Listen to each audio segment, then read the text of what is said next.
Hey, Sol. Hey Benson, how are you? I am doing wonderful. How are you? Doing well. You match perfectly with the aesthetic going on. I love it. I, I, where else to put the camera? Like I put it on my coffee table, and I'm just sitting on the ground. I love it. I'm loving your outfit. I have all black on. You've got all white on. Boom. Boom. Awesome. So I am actually all the way in Columbus, Ohio. Where are you at today? I am in good old Vegas. Ooh, okay. I, I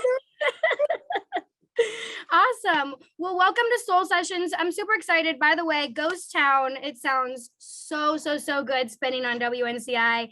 We are loving it. And before we really jump into you and your growth as an artist, let's talk about the song because that is what everyone is obsessed with right now. Ghost Town. What was the starting point that made the song come to life? Okay, so basically, I have not been writing my own music for very long, just about 8 months now. And right when I started writing, Ghost Town was like kind of the first one that I did. So I worked with Dan Reynolds for a couple days, and he kind of taught me the basics of writing. And then he kind of sent me off to start experimenting for myself. And yeah, Ghost Town was the first one that came after. And it's just like, I guess, I don't know, like he just helped me unlock something that kind of was like where all my writing comes from. And yeah, I was in an Uber and I like just thought of the idea of the hook of Ghost Town, and I was like, I should probably record that. So Probably. I'm sitting there in the Uber, and the Uber driver is just chilling, and I'm back there like, baby. And he's probably like, what is this guy doing? But like, I didn't know what to do. And I'd never, like, that was my first time using voice memos. I didn't even use voice memos before. But yeah, that's like kind of how it came to be. And ever since then, everyone has just kind of given me positive feedback on it. Absolutely. I'm going to tell you my favorite lyric. I hope that's not lame. Because it is so relatable, I think, for so many people. Show me everything you've built so we can tear it all down. Yeah, no, that's not lame at all. That's wonderful. Oh, it's so good. And it hurts too. It hurts. That's what I was going to say. Like, I didn't want it to come off, but like, I love Ghost Town because it hurts. It reminds me that I have feelings. It, like you said, it for you, it unlocks a writing portion, but I think for like the listener, it unlocks like a level of feeling where like, oh God, that's what that heartbreak feeling that actually makes you sick. That's right there again. So I love that. Thank you. Thank you so much. You're welcome. I also thought it was really cool that you filmed the music video in your hometown with your crew. So where is your hometown? Yeah, my home, Monroe, Washington, and I lived there my whole life just until last year. But yeah, like for the music video, I mean, it's a mature song, and I did the artwork, and I wanted people to like see me in the most personal way they can. So it was literally like my actual friends, and we didn't even act at all. Nothing was staged. We just went and like, I mean, obviously we had to stage like the girl and boy part, but that's it. Other than that, we were just having fun, going to places that we grew up going to. So yeah, it was a blast. And I feel like a lot of people who are like in their early 20s and everything can relate to seeing the video like that because it reminds you of like a time when things weren't so, like they were more freedom, more availability to do what you want and not like in the real world, okay, I have to do this, this, and this. It's like a little excerpt from reality. Yeah, exactly. Like I feel like we all kind of remember, like as we grow up, we remember our childhood as like something where like, oh, I didn't have to worry about anything and everything seems so good and blah blah blah. And that's like kind of what the video is like you're remembering times where just you didn't really have to care. Yeah. Yeah. The search for the perfect rope swing, right? Yeah, exactly. We used to do that as kids too and be like, oh my God, is this sturdy enough? Are we gonna like hit the bottom of the, like I feel you. So I was like, I love that. Those were the best days, truly. Absolutely. I noticed you're really good at doing like impromptu flips, and I need to know if you like had training in this, or if you're just one of those people that can naturally do flips. Well, it's I think it's like a mix of both. When I was little, my dad, I mean, he can still do backflips. He's the most athletic guy I've ever met. But he would do backflips at like family barbecues. That was like his party trick. He would just go and do a backflip. And I was like just this little kid idolizing my dad. I was like, geez, he is so cool. I want to try that.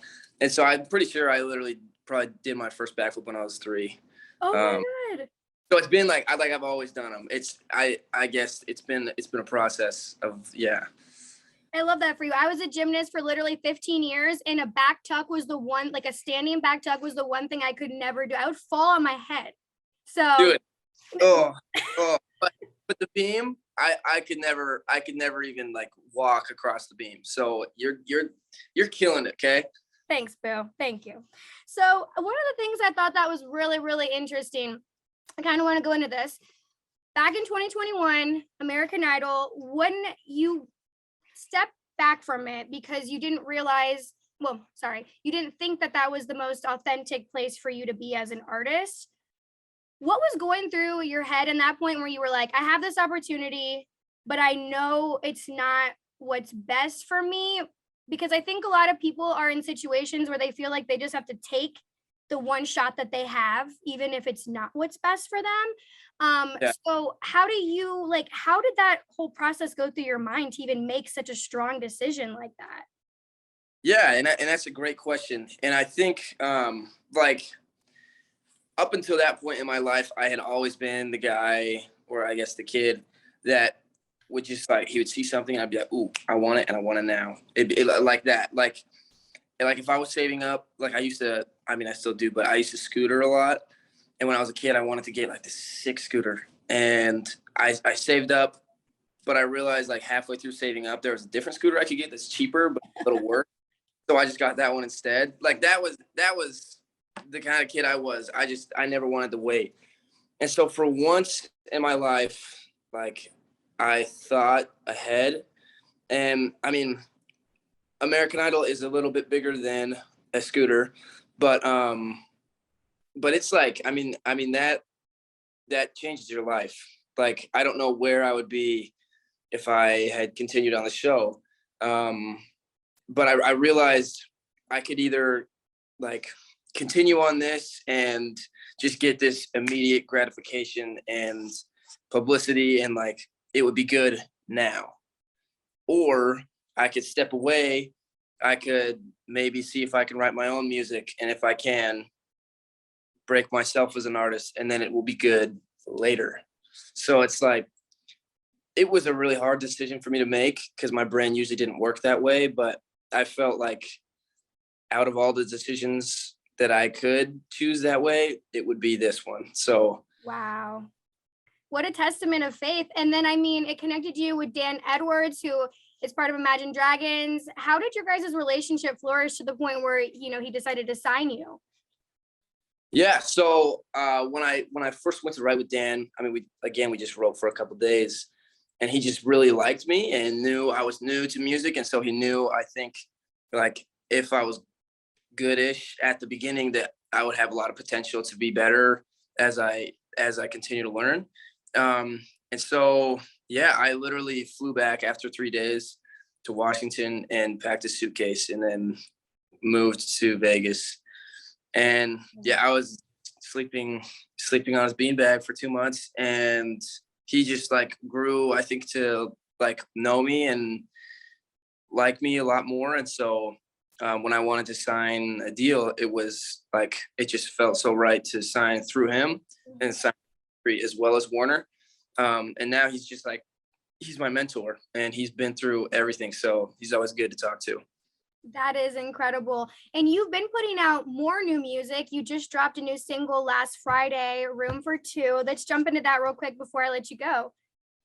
Yeah. So Room for Two is actually a very recent song. I wrote it just only a few months ago.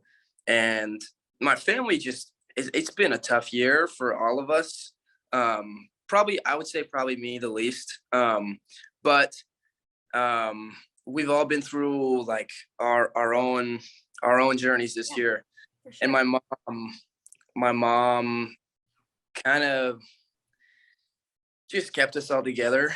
My mom's a freaking powerhouse. She's so awesome. But yeah, so it's like partially written about my mom and partially written about it's like so many things. It's like my mom, and then like halfway through I'm like, but this relates to a girl. And so it's like, but I would say my mom is like the core meaning of that song to me.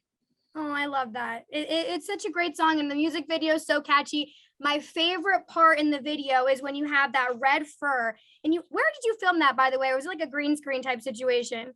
It's in the Salt Flats in Utah. Oh my God, beautiful. But it looks like you're literally on ice. You're playing the piano and you're like, it just like looks like you're just letting it all out. And I love how you look there. It's so good. Thank you so much. Yeah, that red fur coat hit the spot. So fire with your it looked so good with Oh, your hair.